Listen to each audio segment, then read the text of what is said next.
Yo, YouTube, welcome back to Crosscut Turning. Alright, today we've got a piece of firewood is what it was. We had a big freeze. Shut down the state for like a week down here in Texas back in February, I want to say it was. And I was over at a buddy's house and he was like, hey, you want to take a look at this firewood? See if you got anything you want? I said, sure. So I found a piece. I'll have a picture of it, the whole log here. But I cut a piece off. We're going to try to do something out of this. This looks like oak to me, is what I would guess it was. I don't have it rough turned or cut on the bandsaw. Just cut off a piece. Kind of going to see what I can do with this without making it round first. So we're gonna go through this. I've got it on a woodworm screw back here, screwed into the jaws. So I got my tailstock up for support. And in case you can't tell, new camera angle, so we're going to see how this works out in this video. I'm hoping it works a little bit. Looks like it might be a little bit bouncy if I tap it or something like that, so if it is, just bear with me. I will try to get used to having it right here in front of me and try not to hit it too much. So excited to see what this piece is going to hold for us. I did orientate it like this to try to do like a natural edge. I don't think I'm going to be able to keep the bark because it's already missing. Kind of see it right here, already missing some bark right here. So I'm going to try to keep it a natural edge, which just means it'll have a natural curve, but it won't be a live edge. It won't have any bark on it. So let's get to turning.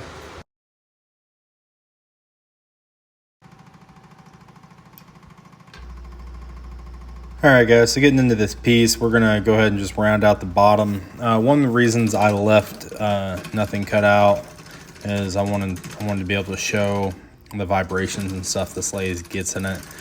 Usually I have it kind of rough turned a little bit or rounded out on the bandsaw. This was pretty well balanced considering it was just piece cut off, but you can still see the vibration. You'll see the box of gloves to the right. Just come back up here into the screen here in a minute. First thing we gotta do though is get this thing flattened out, and I'm gonna go ahead and start rounding off the corners. So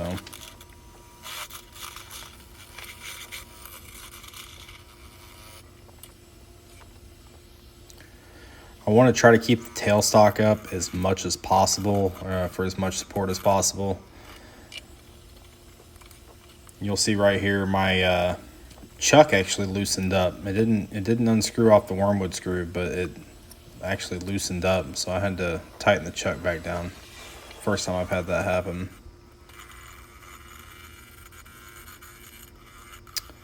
If you could, guys, go ahead and smash that like button for me. Hit the subscribe button if you haven't already. Ring that bell notification so you know when I got a new video that comes out. It really helps support the channel. Appreciate everyone that's done it so far. Thank y'all so much. The support's been absolutely amazing.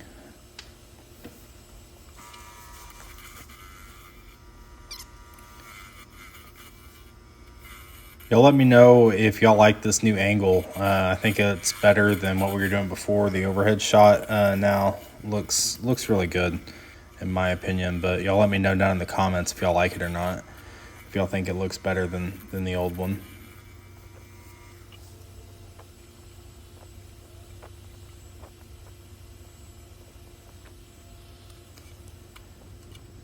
I took it off right here. I'm going to try to seal some cracks so I can return it, so I can reverse it into the chuck, mount it through the mortise. Funny thing here is, so I put this glue in, sprayed it with the activator and everything. I should have let it sit a little bit longer and tried to get more in the cracks with the activator, because right there, CA glue went everywhere. I was picking CA glue with wood dust in it off of my skin for like 2 days after this. Those cracks ran real deep. I was actually kind of nervous as to whether this bolt was going to hold together or not. Sanding, same as always, started with 80. We go through 400. I'm only going to show you the 80 grit here. Sanding the outside and the bottom wasn't that difficult on this piece. It was actually a lot easier than I thought it would be.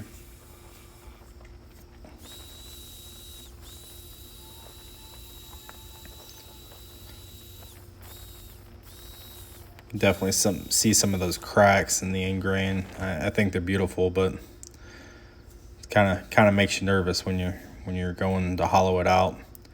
We use the Axe abrasive paste to do the bottom of the bowl. We just did the bottom and a little bit of the outside toward the bottom, and then we're going to go ahead and polish that as well. I do it so I don't have to worry about reversing the bowl again. So the bottom, once we're done, it's completely done. We don't have to come back here and throw any polish on it or anything like that. We got it flipped around here. We're going to start hollowing this thing out. Again, have the tailstock up for support. I was actually really nervous when I flipped this thing around because I wasn't sure if I had my mortise deep enough. Plus, with all the cracks and everything that are on the bottom, it was just better to be safe than sorry. So I ended up having to move it away, but it stayed up there for a good bit. Make sure we got plenty of support from that tailstock.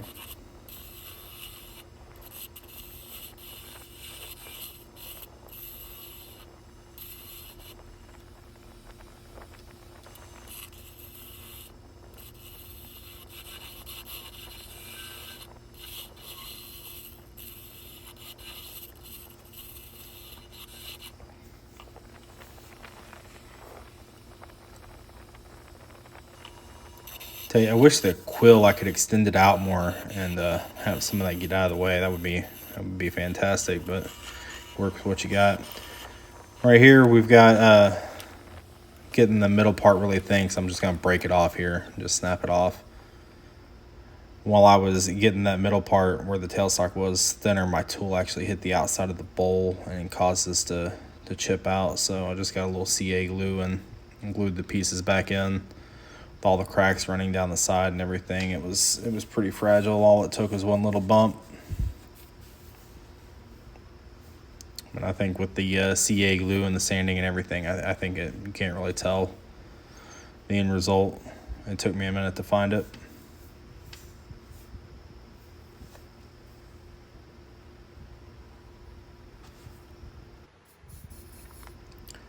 Now we got it stuck on there. We're going to spray a little activator on it just so we can get back to turning real quick.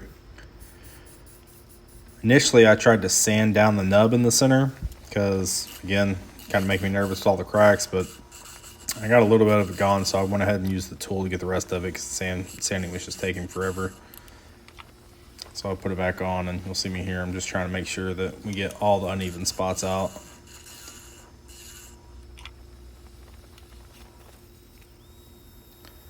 Sanding the inside same way, 80 through 400 grit. Sanding with the lathe off, just getting the wings and all the outside edges, just trying to smooth it out as much as possible. I did have to do some hand sanding inside the cracks. I think these, I believe 120 through like 320. I didn't go through every grit in every crack, but I just did as much as I could.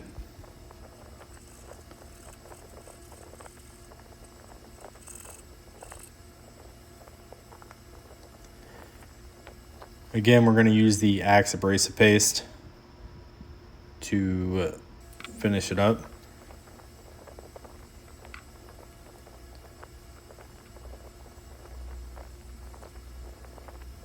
Same process as always, just spread it all around, turn the lathe on.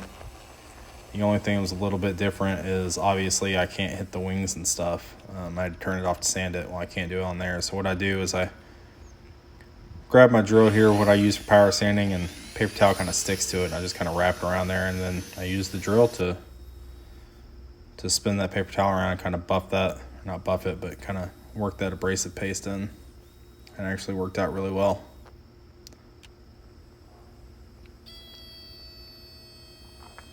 Fun part was trying to get all this extra stuff out of the cracks, and didn't want to just leave all that paste in there. So between the air compressor and I used a pick and the paper towel, it was fun.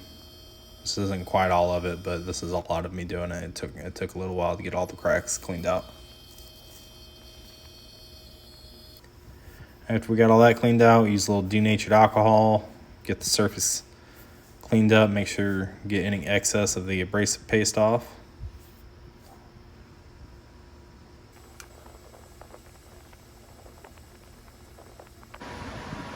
After that, we're going to put some polish on it. The Axe Polish Restoring Paste.